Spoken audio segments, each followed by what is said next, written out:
Buenas noches a todos, estamos reunidos aquí para una nueva emisión del programa Las Humanidades ante la Vida Política. Vamos a conducir este programa René Aguilar. ¿Qué tal? Buenas noches, Gerardo. Y Gerardo de la Fuente. Nos acompañan esta noche la doctora Gloria Villegas, que es la directora de la Facultad de Filosofía y Letras de la UNAM. Bienvenida, Gloria.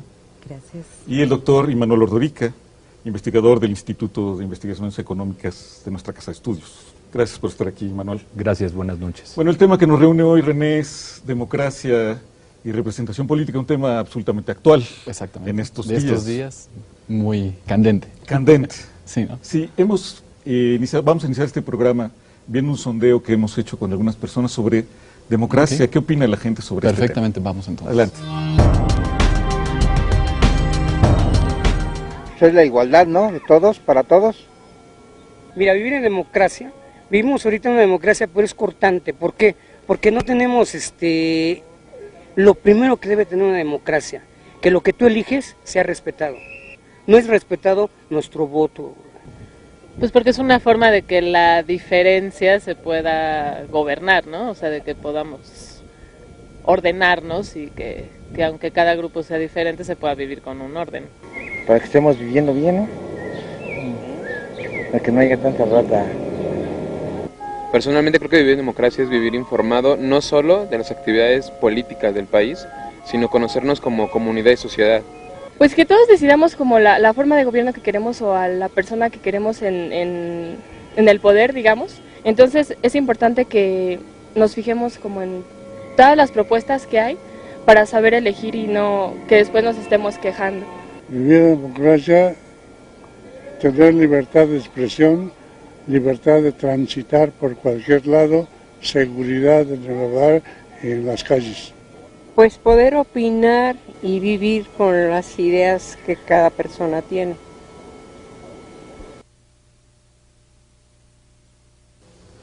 Bueno, hemos escuchado algunas opiniones sobre la democracia, un tema complicado en México porque al parecer, si lo viéramos en términos generales, estaríamos muy de acuerdo todos en algunos elementos mínimos de la democracia. Y sin embargo, en nuestro país, al parecer, estos elementos mínimos nunca se han cumplido. Hemos celebrado ya 200 años de independencia y al parecer ha sido tremendamente difícil para nosotros como sociedad cumplir estas cuestiones elementales de contar el voto, de respetar a los que pierden. ¿A qué obedecerá esta situación?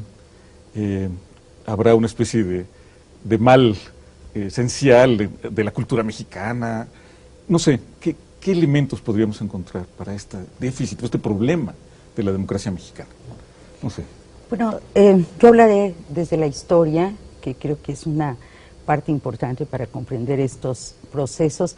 Y efectivamente tenemos, prácticamente dos siglos en el camino de buscar esta forma organizativa y muchísimas experiencias, yo diría que no todas negativas, pero a veces diluidas a lo mejor en una visión un tanto simplista, maniquea de nuestro pasado. Efectivamente creo que hay elementos muy importantes. La primera pregunta que nos hacemos los historiadores cuando vemos estos testimonios es, ¿y por qué ese afán de ser un país organizado democráticamente? ¿Y por qué se expresa esto de manera tan temprana? Creo que esto es algo que vale la pena tener en cuenta, no es una casualidad. Naturalmente los movimientos emancipadores que se dan en la Nueva España y en todo el continente surgen justamente cuando hay un auge de las ideas de la Revolución Francesa y están muy saturados de estas cosas. Pero creo que además hay otro elemento muy importante, es la conciencia de la heterogeneidad de esta nación en ciernes que ve en la democracia una posibilidad de integración de diversos sectores. Y es muy interesante cómo esto es recurrente y cómo en los tiempos de la Revolución reaparece nuevamente el ideal del sufragio, etcétera. Y algo que me parece aparejado a esto y que siempre me ha resultado fascinante es la fe que reiteradamente se expresa hacia los cuerpos representativos, ¿sí? Desde los primeros intentos de organización, desde la primera ocasión que hay una Cámara Legislativa, inclusive, un siglo después, cuando se habla del sufragio, por ahí había algún intelectual que decía, la Cámara tiene que ser el carcelero del presidente, ¿sí?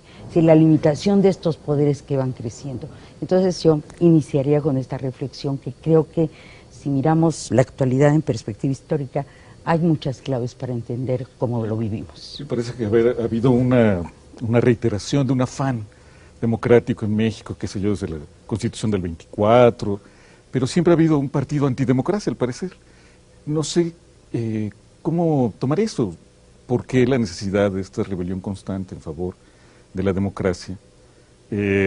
Si hubiera un consenso tal, si hubiéramos estado convencidos, todos. Si me permites, Gerardo, Ajá. tal vez esto también sería una especie de referencia histórica en relación de las distintas formas de ir, por decirlo así, definiendo la democracia en el largo de la historia, ¿no? Una forma o digamos, indicio en el cual se aterriza la idea de que no siempre significa lo mismo, tal vez, ¿no? O sea, yo creo que a lo largo de la historia cambia el concepto de democracia, pero incluso en un momento dado, en el momento contemporáneo, hay distintas perspectivas para entender la democracia. Por los tiempos que estamos viviendo en este momento, inmediatamente nos viene a la cabeza la idea de democracia electoral, es decir, la democracia política, pero hay democracia social, hay democracia en las instituciones, o puede haberla. Yo diría que en este sentido, casi en todos ellos, nosotros podríamos hablar de que por la manera en la que se estructuró el país después de la Revolución Mexicana, con un partido autoritario y un régimen político autoritario en el sentido que define la ciencia política clásica, hay un enorme déficit democrático.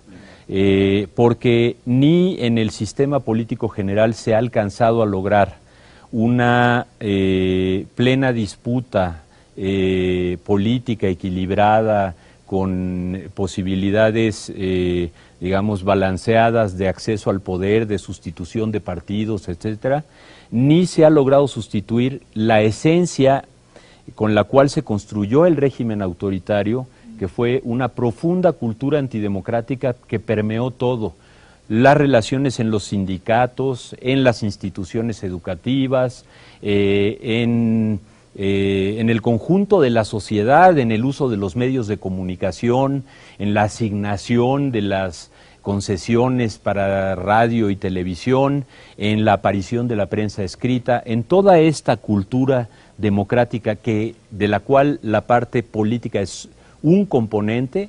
México, insisto, vive una condición deficitaria. Sí, sin duda. Y sin embargo, desde esa perspectiva pareciera que nuestro gran déficit estaría en lo cultural. En efecto, 70 años de régimen dominante del PRI, pues corroyó todas las relaciones sociales porque no aprendimos a gobernarnos. En la misma medida en que teníamos que formar parte del partido de Estado, o requeríamos la autorización del partido de Estado para organizar cualquier cosa en la sociedad, bueno, estábamos sometidos a una educación autoritaria tremenda. Pareciera que nuestro déficit es cultural, pero ¿qué decir de sociedades donde pareciera que la cultura es todavía más autoritaria? Pienso en Egipto, en el Islam, cuando menos en la versión que nos llega normalmente. No podría haber estos brotes transformadores, pero los ha habido. ¿Hasta dónde llega el poder de la cultura como motor de la formación o de la transformación democrática? ¿No será acaso más importante, qué sé yo, un diseño institucional que favorezca eso independientemente de la cultura? O sea, yo creo que tenemos que distinguir entre lo que son una serie de acontecimientos, brotes los llamaste tú, eventos históricos, procesos sociales que se han dado en Egipto y se han dado en México también.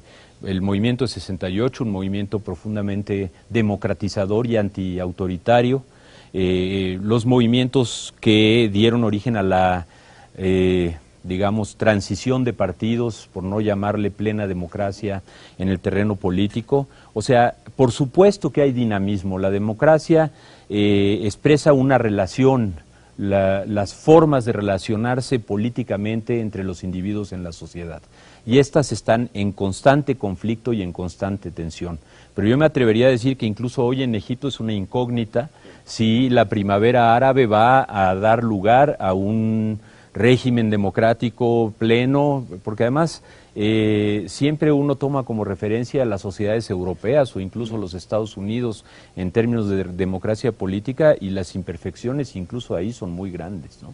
Claro. Ahora, yo sí querría señalar que efectivamente nosotros vemos toda una serie de distorsiones, contrahechuras del sistema político, les llamaba Federico Reyes Heroles, pero creo que aquí hay una razón de ser para que esto haya ocurrido así. No quiere decir que sea lo mejor ni lo deseable, pero cuando hablamos de un régimen autoritario habría que recordar que hace 100 años la gran solución que se concebía era la formación de partidos políticos. Y de algún modo, para hacer acorde esta modernización económica que parecía subyugante para los mexicanos, porque el país llegaba a la modernidad, de tal manera que era necesario hacer acorde esta modernidad política, esta modernidad económica, con la modernidad política. Y de ahí surge un poco la idea de este Estado muy fuerte que conduzca a la nación, pero naturalmente es un Estado que se excede y que margina, y claro, viene este movimiento revolucionario reclamando justicia, etcétera. Pero lo que sí vale la pena tener en cuenta es que después de una experiencia extraordinaria, porque yo creo que es, hace 100 años algunos de los momentos en donde el debate político adquirió mayor intensidad, bueno, hay una especie de pacto, ahora le llamaríamos pacto popular, para llegar a una modalidad que cohesione todo esto, que finalmente tiene un componente autoritario, para lograr que el país transite hacia ciertas formas de equidad que permitan justamente el surgimiento de partidos, el equilibrio, digamos, en la distribución de la riqueza. Pero como tú dices muy bien, o sea, esto que podía haber sido un remedio adecuado y que los constituyentes de 17 pensaron que era una modalidad transitoria, sí, se anquilosó hasta convertirse en un régimen totalmente autoritario y que tradujo, que expandió esta cultura a los distintos niveles de la sociedad, porque efectivamente el régimen o los regímenes del siglo XX eran autoritarios, pero también había este patrón de comportamiento en la sociedad hacia los distintos niveles. Y en ese sentido, ¿cómo podríamos explicar entonces que ese mismo, digamos, sistema autoritario se reivindicaba como democrático una y otra vez? ¿No? Esa es una pregunta que se me ocurre a propósito de lo que tú bien señalas, pero que se me hace que sería muy ilustrativo para saber incluso hacia dónde apuntaría en la actualidad, ¿no? Esta, digamos, carencia de que de todos modos, como decía el doctor Olórica, no exista, por decirlo así, una fluidez, por decirlo así, que nos permitiera a todos entender que esta es una democracia, por lo menos electoral, que transcurre pues como en los términos que debe transcurrir. Y sin embargo, ni siquiera esto es así como posible pues, por ahora alcanzar, ¿no? No sé. Además en México se dan paradojas tales como que las primeras organizaciones de trabajadores están promovidas por el mismo Estado para lograr un fortalecimiento, digamos, en este caso, frente a fenómenos de la expansión y de la inversión extranjera, ¿sí? Y los primeros partidos políticos también están impulsados desde un Estado que pretende que haya una representación de la sociedad. Claro, se vuelve muy difícil que después este esquema se rompa y efectivamente podemos encontrar algo muy paradójico, porque es una sociedad extraordinariamente vital, dinámica, con una producción cultural, de ideas que asombra a los extranjeros, que por cierto siempre se encuentran fascinados de estudiar ese tiempo. Pero ¿cómo trascendemos esas modalidades para una integración, digamos, de los diferentes sectores de la población? Creo que además en el sistema político mexicano, y esto lo han dicho varios colegas, hay mecanismos de legitimación interesantes que no son solamente discurso, sino que se corresponden con realidades concretas. Por ejemplo, la expansión de la educación en los niveles de la primaria, esta reforma agraria que se da en la época de Cárdenas, pero toda esta dinámica que venía dándose en un momento dado, y hacia los años 50 o 60, está totalmente paralizada. El Estado tuvo problemas para la integración de la sociedad y la única vía fue prácticamente desaparecer de la sociedad, cooptar toda la sociedad y eliminar este concepto que existe en la teoría política y en la realidad del mundo, que es la sociedad civil, cuya aparición reciente en México es una de las grandes novedades que deberíamos celebrar y que quizá esté transformando esto. Pero vamos a hacer una pausa y continuamos en el segundo bloque.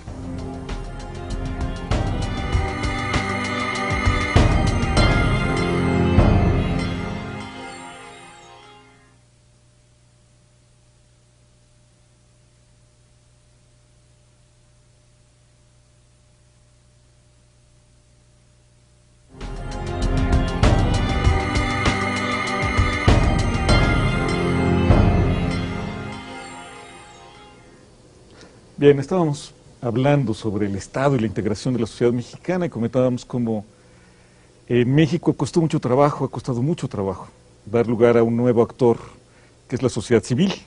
En la teoría de política clásica, este sector intermedio entre el individuo y el Estado, pero que es independiente del Estado.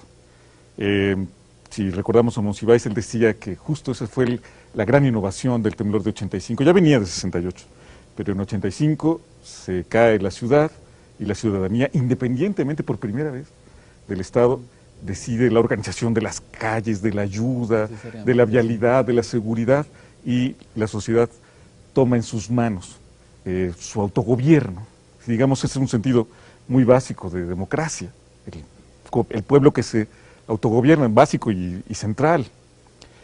¿Qué ha pasado, Manuel? ¿Por qué eso no acaba de consolidarse?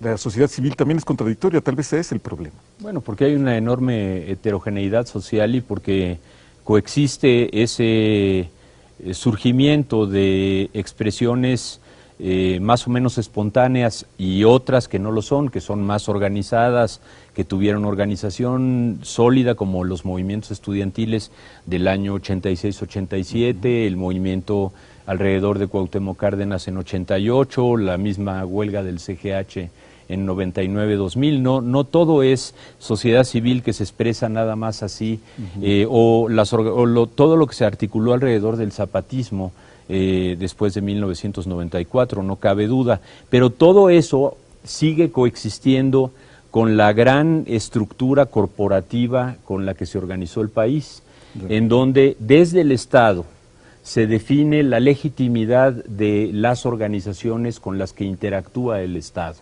¿no? A veces son organizaciones de oposición, son movimientos sociales que están confrontando digamos, al aparato ejecutivo del Estado, al gobierno. Y podría, por ejemplo, hablarse de algo así en el caso de la organización de Javier Sicilia y las organizaciones de las víctimas. ¿Podría haber un efecto de legitimación por parte del Estado?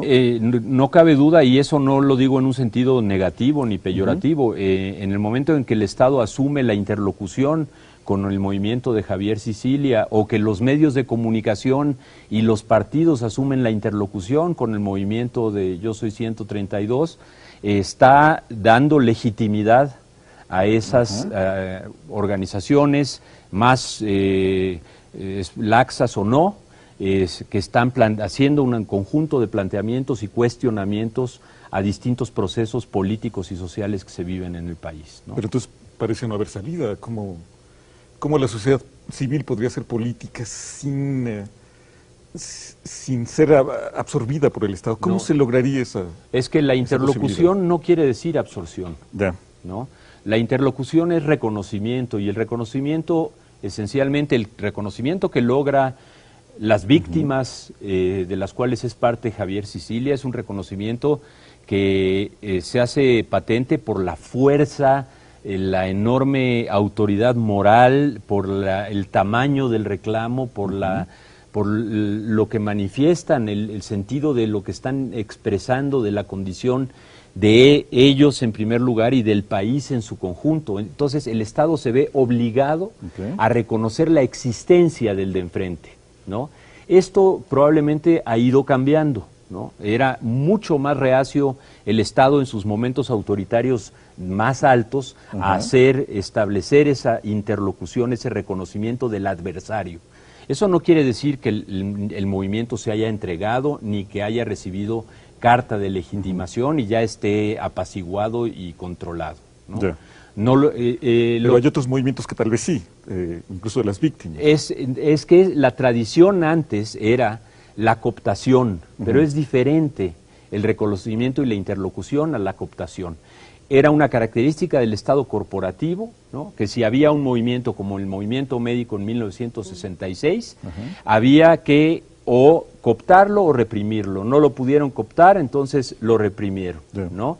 Al ferrocarrilero reprimen a una parte y cooptan a otra para quedarse con el sindicato. O sea, es este juego doble entre represión y cooptación que sigue vigente y que se está jugando todos los días en la relación con los movimientos políticos y con los partidos políticos. y que ha llevado a que en la parte política, digamos, de la expresión democrática de México, tengamos hoy 4 partidos contendiendo por la presidencia de la República que tienen en común un conjunto de rasgos antidemocráticos y autoritarios que vienen del régimen del PRI y que de la cultura del PRI que quedó instalada en este país, sobre todo en el sistema político. Sí, y sin embargo parece haber novedades en esto. El monstruo de este dinosaurio sigue existiendo, pero muta, se transforma, ¿no? Porque pareciera que hoy por hoy los medios de comunicación juegan un papel esencial en este proceso de reconocimiento, legitimación, un reconocimiento que en efecto siempre es a medias, que no implica no siempre implica respeto, o no necesariamente se manifiesta en el hecho de que la sociedad civil tome el poder, acceda a los cargos de representación. El sistema político no parece representar la diversidad de la sociedad. Pero, ¿cuál es el papel de los medios, Gloria? ¿Cómo ahora los medios sustituyen al aparato político? Porque es cierto, siguen existiendo las organizaciones corporativas, pero los sindicatos cada vez tienen menos afiliados, las organizaciones campesinas cada vez son menos relevantes y pareciera que el control se ha trasladado hacia los medios de comunicación. Ahora, yo creo que el sistema corporativo en su momento tenía una eficacia, tuvo una eficacia para aglutinar con todos los rasgos de corrupción y de autoritarismo que puede tener. Sin embargo, fue eficaz, articuló. Incluso creo que hay algo que es interesante, no solamente refiriéndonos a los sindicatos, sino también los grupos empresariales están impulsados y protegidos por el Estado. O sea, claro, se ha dicho que es una burguesía de invernadero la que se generó en México. Las cámaras tenían obligación antes de estar afiliadas al Estado, de registrarse ante el Estado, ¿no? Y esto, bueno, pues es una tradición que empieza con el siglo. Entonces, el gran problema que nosotros podemos ver en la perspectiva de un siglo es que hay estas expresiones sociales de una gran intensidad antidemocrática, digo, en contra de del esquema antidemocrático, pero que, como dicen algunos colegas, bueno, son un hito y que después se disuelven otra vez en formas autoritarias, aunque desde luego no hay hay un saldo siempre favorable con ciertos avances. Sin embargo, creo que aquí hay un tema que a todos nos preocupa y que, bueno, preocupa desde también muchísimo tiempo atrás, que es el tema de las organizaciones políticas. Mencionabas, bueno, los partidos que tienen finalmente un esquema y un prototipo autoritario. No hay más que ver los discursos de los candidatos, en donde parece que son los omnipresentes, los que van a hacer todo, los que quieren un cambio social, y parece que mágicamente a partir de eso se va a hacer. O sea, y hay un distanciamiento grave de la sociedad, por eso el análisis del discurso es tan seductor, porque te revela muchas más cosas de las que te dice expresamente. Y ahí diría yo, el problema, digamos, de la legitimidad de los partidos, de la pérdida de legitimidad, es un problema mundial, digo, no solamente se da en el caso de México, ¿sí? El problema de la representación, o sea, ¿quién nos representa? ¿Quién va a llevar realmente estos mensajes, estas demandas, etcétera? Bueno, ahí hay una distancia entre los partidos y la ciudadanía verdaderamente brutal, ¿sí? Y algo que señalaba Imanol, que me parece muy, muy importante, o sea, ¿por dónde fluyen estas demandas sociales, sí? Realmente no hay canales por donde puedan conducirse reclamos de esta naturaleza tan duros, tan conmovedores, tan estremecedores, como puede ser todo esto que ha generado la violencia. Pero también otras demandas, mucho más no más razonables, sino más en el contexto de la normalidad, ¿no?, que tampoco tienen por dónde fluir. Jesús Reyes Heredia decía que, bueno, la reforma del sistema político en los años 60 era para despresurizar, para que de algún modo las presiones sociales tuvieran una conducción. Y ahora vemos que no hay tal, pero creo que también hay otros fenómenos muy interesantes, y tú te refieres a los medios de comunicación, por supuesto, bueno, desde la expansión de la televisión y ahora con todos estos mecanismos maravillosos de comunicación que al mismo tiempo que nos vinculan con millones de seres humanos pueden producirse en un escenario de aislamiento, ¿sí? Que es esa una de las paradojas.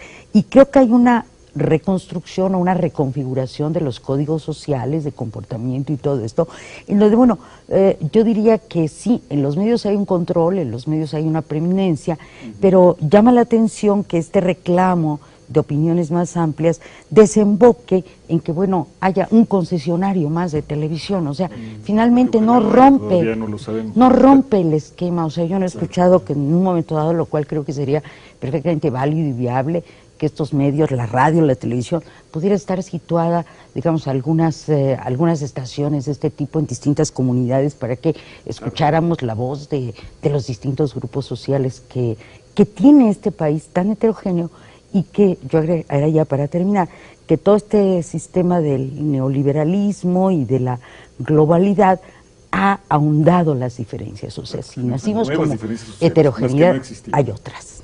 Yo creo que los movimientos sociales y políticos de los últimos 50 años, ¿no?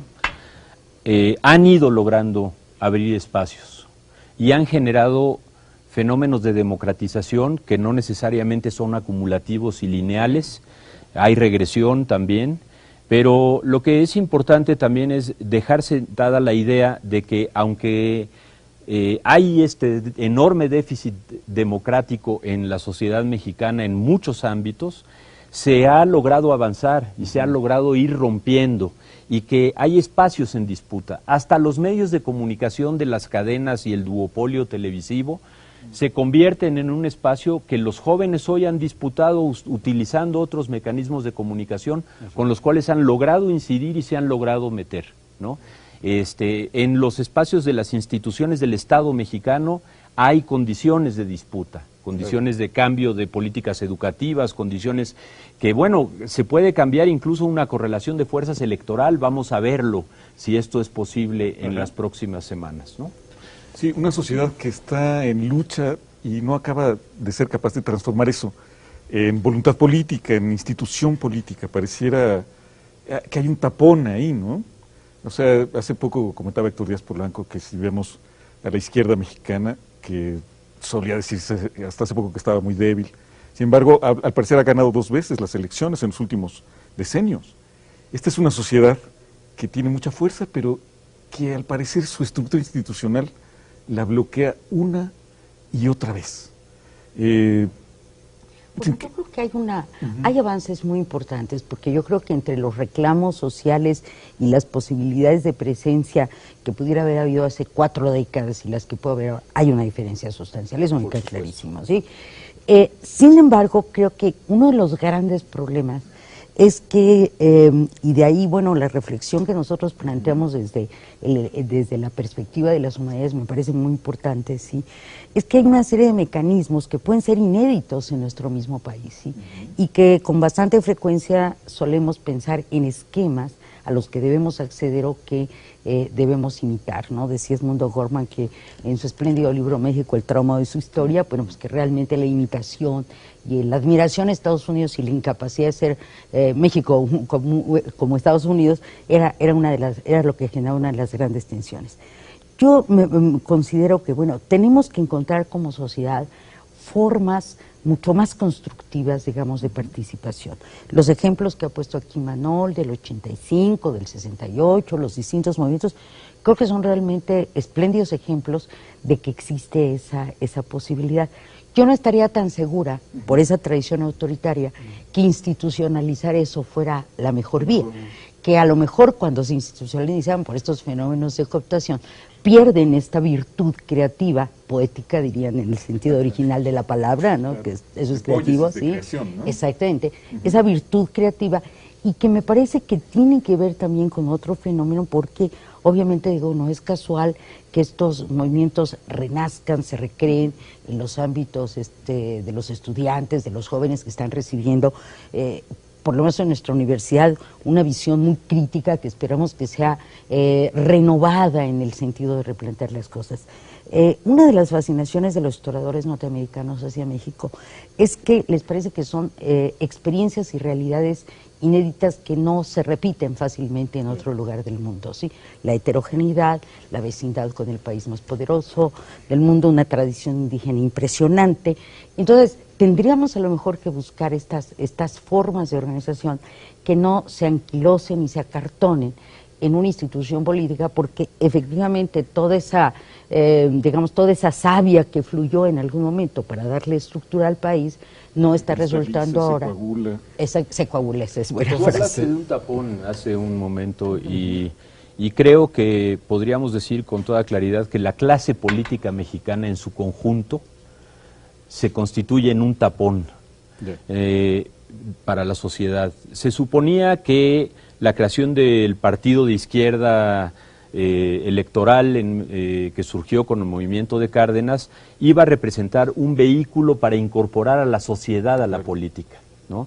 Y lo que pasó es que se mimetizó por completo con los otros partidos en los espacios de poder, ¿no? Y se constituyó en una clase política, o en parte de la clase política, con intereses creados y con incapacidad total para no solo vincular a la sociedad a la política, sino para vincularse con la sociedad.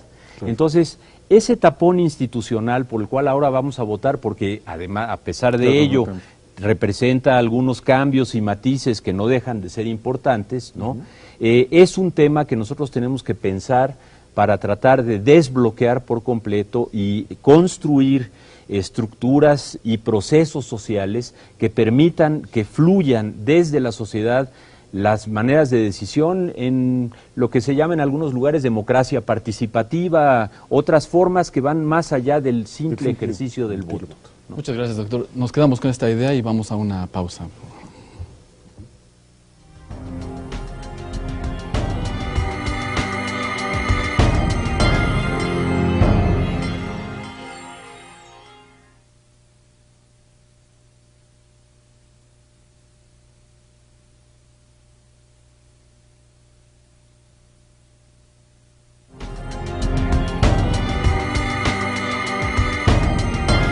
Escuchábamos entonces al doctor Ordorica en relación de esta descripción que hacía sobre el tapón institucional que de todos modos está ahí condicionando la actividad y actitud política de los ciudadanos en México, y que bueno, sería interesante observar que mediante las redes sociales ahora un grupo de jóvenes estaría tratando de reivindicar otra vez la idea del voto útil, pero esta vez por la izquierda, es decir, tratando de evitar que, por decirlo así, la institución más añeja de los partidos políticos actuales terminara retomando el poder ahora en estos días, ¿no?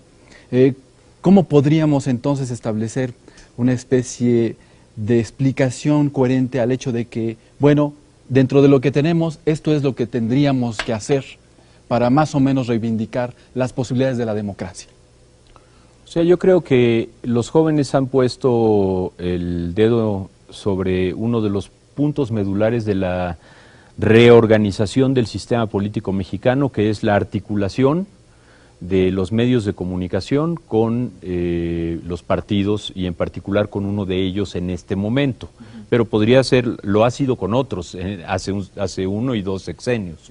Entonces, han identificado que este es un problema central para la organización democrática del país. Yo creo que sin un afán de copiar lo que se hace en el exterior, pero sí viendo otras experiencias, lo que ellos están planteando, por ejemplo, con las iniciativas de abrir un debate diferente, de pelear espacios en los medios, etcétera, es una especie de ciudadanización de los medios de comunicación. Se puede pensar, por ejemplo, en cadenas públicas no estatales, como ocurre con la BBC en el Reino Unido y otras experiencias, en las cuales consejos ciudadanos son los que toman las decisiones de política editorial, de políticas de producción, etcétera, en medios que son fundamentales. Y yo creo que aquí hay que tener una visión muy clara de ciertas cosas. Los medios alternativos, el Facebook, el Twitter, tienen un enorme potencial y una gran capacidad de comunicación, pero no sustituyen a la organización, ¿no? Son una herramienta que ha permitido a los jóvenes comunicarse, articularse, organizarse y plantear una demanda central o dos demandas centrales.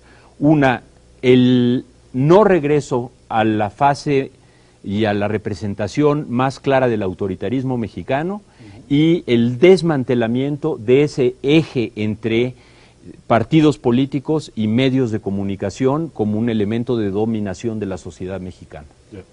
Sería interesante saber la opinión de los jóvenes que en están ese con sentido, nosotros ¿qué podrían opinar en relación ellos? a estos temas? No sé si alguno de ustedes quisiera participar. Rogelio. Gracias. Yo quisiera preguntar algo muy concreto respecto al voto nulo, porque parece que en esta democracia mexicana que se está consolidando surge también algunas voces que dicen vamos a anular el voto, vamos a digamos, detener hasta cierto punto esta elección. Y hay casos extremos, bueno, para mí me parece extremo como el del propio Javier Sicilia, que abandera a las víctimas, habla por cierto grupo de víctimas, pero termina invitando a no votar, ¿no? Termina invitando a que se anule el voto en la urna. Entonces, ¿cómo entender este proceso? Mientras que se construye la democracia mexicana, al mismo tiempo parece que hay quien no le parece suficiente esta opción y busca otra alternativa.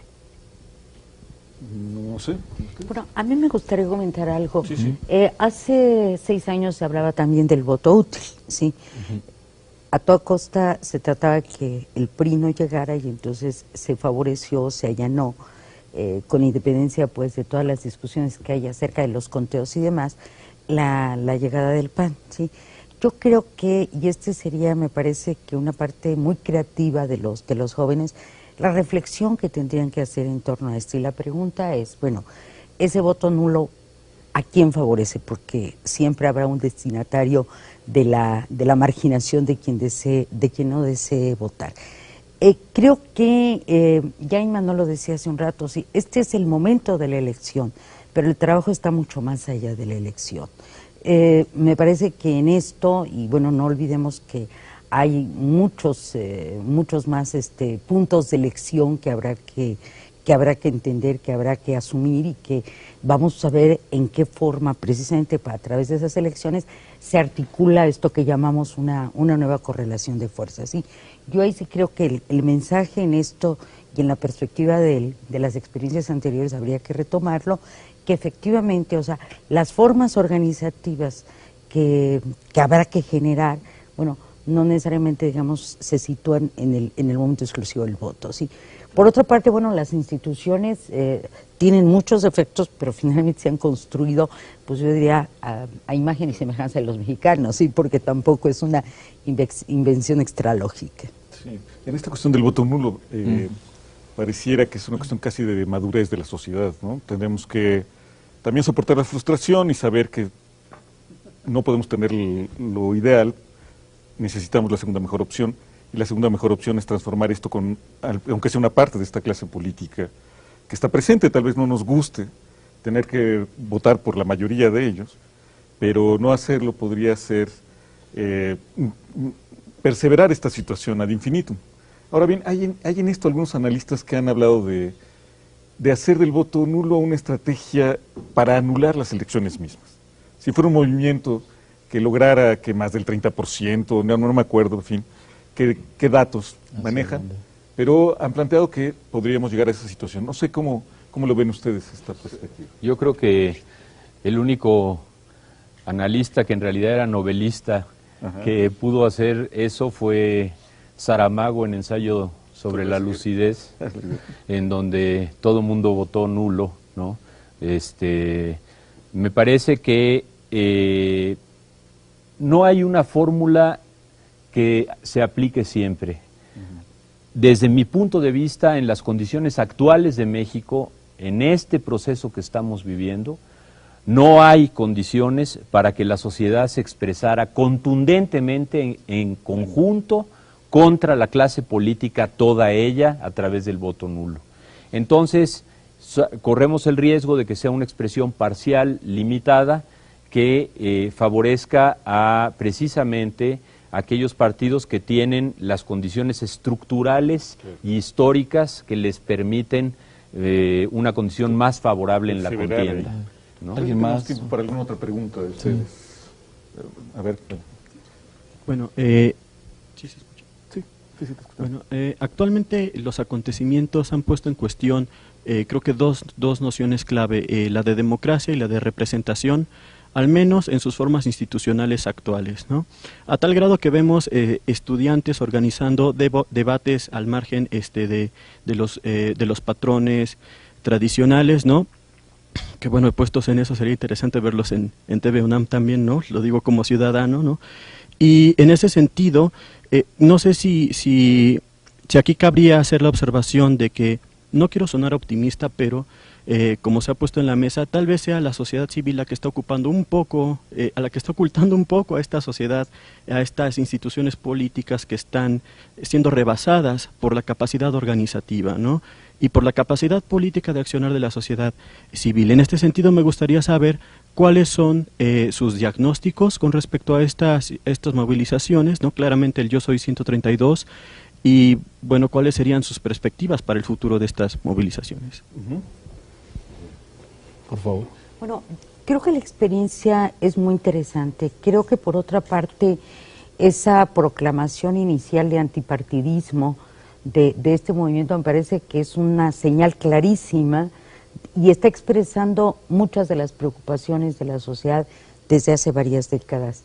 Y Manuel tocó un punto que me parece central, que es, digamos, el empobrecimiento, el deterioro de la clase política mexicana, ¿sí? Porque se ha reproducido, digamos, formas no solamente de relación, sino de expresión de estos grupos que contrastan mucho con lo que pudieron haber sido los políticos de otro tiempo. Cuando estudiamos en la universidad a los grandes intelectuales, en fin, los analistas de los últimos años del 19, la época de la revolución del 19, mediados del 19, decimos, bueno, ¿dónde se quedó esa clase política? ¿En qué momento desapareció y se empobreció? ¿Sí? Entonces creo que esto es algo muy importante y esta es una señal y un indicio, un rasgo que creo que la sociedad en su conjunto se ha sentido representada por esta expresión de los jóvenes y creo que tenemos que saludarla con muchísimo entusiasmo. Como todo movimiento, y eso no solamente los estudiantiles, sino movimientos sociales de cualquier naturaleza, entre los historiadores decimos un poco en tono coloquial, nunca sabemos cuándo va a empezar una revolución. Y estoy pensando en como José María Luis Mora decía que las únicas verdaderas revoluciones eran las revoluciones mentales, ¿no? Lo decía en 1833. Nunca sabemos y tampoco sabemos qué curso va a tomar este movimiento, ¿sí? En qué va a desembocar. Nuestra experiencia es que, bueno, muchas ocasiones estos movimientos han derivado en regímenes autoritarios, en formas dictatoriales, etcétera. Entonces, creo que esta es una experiencia realmente espléndida. Creo que es como una especie, digamos, de oleada refrescante para la vida política nacional y que tendríamos que encontrar las formas más constructivas para que esto derivara hacia la ciudadanización. Se mencionó algo que yo sí quisiera rescatar y me parece que es una gran recuperación a través de los movimientos estudiantiles, y Manuel lo mencionaba, ¿no? Que es la recuperación de la capacidad argumentativa y de discusión de nuestros temas, ¿sí? A lo mejor las consignas pueden ser muy atractivas, sintetizan ciertas ideas, pero las grandes transformaciones en el mundo se han dado a partir de esa argumentación, de ese diálogo. El diálogo que yo diría tiene una parte fundamental, casi mágica. El diálogo implica reconocer que el otro nos puede enseñar algo, ¿sí? Y claro, si una sociedad se polariza, se radicaliza y ya no podemos hablar, entonces sí estaríamos en un grave problema. Sí, la democracia de las razones que decía el filósofo Jürgen Habermas, ¿no? Claro. No sé si quisieras... Mira, yo creo que nadie puede predecir qué es lo que va a ocurrir con el movimiento, los movimientos que en este momento se están desarrollando en México, ¿no? Por sí mismos, su existencia, su presencia, su irrupción, desde, no en esta lógica que comentan muchos analistas de el despertar de la juventud mexicana, yo no creo que esto sea así. Los jóvenes estaban en lo que estaban estudiando, estaban organizándose, estaban apoyando la lucha de las víctimas, estaban luchando por la legalización de las drogas, estaban en multitud de actividades. En este momento se coaligaron para participar en esta actividad y irrumpieron en el escenario de los políticos profesionales, ¿no? Y entonces dicen, se hicieron visibles.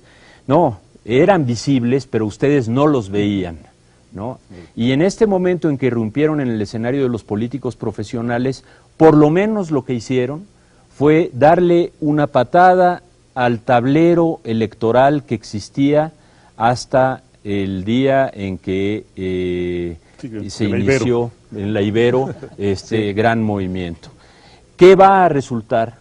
Si esto va a cambiar de manera definitiva la relación de fuerzas electorales, si el movimiento va a continuar después con otras demandas, si va a tener capacidad de mantener esa enorme diversidad de universidades distintas, públicas y privadas, son retos y son problemas que tendremos que ir analizando hacia el futuro. Pero por lo pronto yo creo que han abierto una veta de enorme esperanza hacia muchos que nos sentimos pues bien representados o que sentimos que nuestras preocupaciones fueron expresadas de una manera muy clara por una generación completa. Claro.